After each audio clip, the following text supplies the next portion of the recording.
Police take back control of Tehran's streets after nearly 12 hours of trouble. It's an eerie sight. We were arrested and had our tapes confiscated, so after that we had to film more discreetly. Everywhere fires were burning.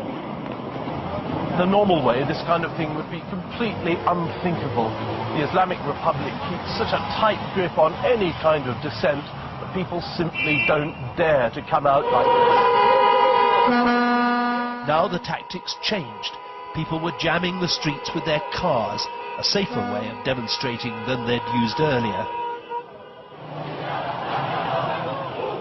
There was no planning about it and no call to come out and demonstrate. People just gravitated to the squares and avenues near the Interior Ministry, where the votes were still being counted. And when the crowds reached a critical mass, violence broke out. This in a country where for 30 years people have tended to keep their heads down rather than take on the forces of the state.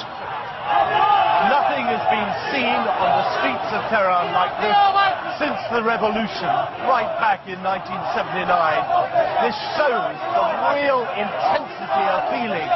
These people feel that their election has been stolen from them, and they're showing it in a way that Iranians are not used to doing. This government won't allow us to say what we want. We want freedom! We want freedom! We want freedom! At least 4 police motorbikes were burning in the middle of the street.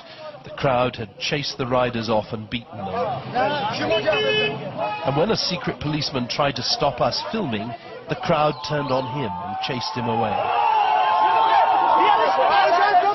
The country's religious leadership has called on people to respect the result of the election. But the man the crowd believed had really won, Mir Hossein Mousavi, insisted that he wouldn't surrender to what he called this dangerous charade.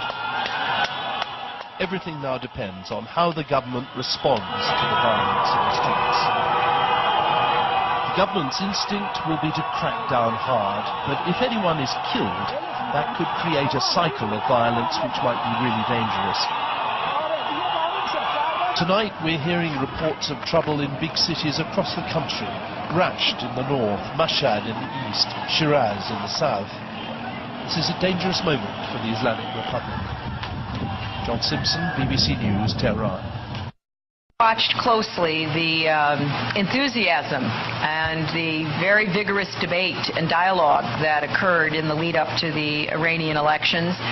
We are monitoring the situation as it unfolds in Iran.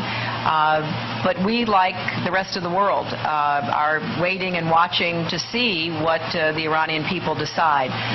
The United States has refrained from commenting on the election in Iran.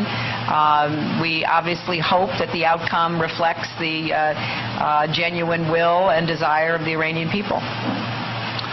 For Canada, on behalf of Canada, Canada is deeply concerned by reports of voting irregularities in the Iranian election. We're troubled by reports of intimidation of opposition candidates' offices by security forces.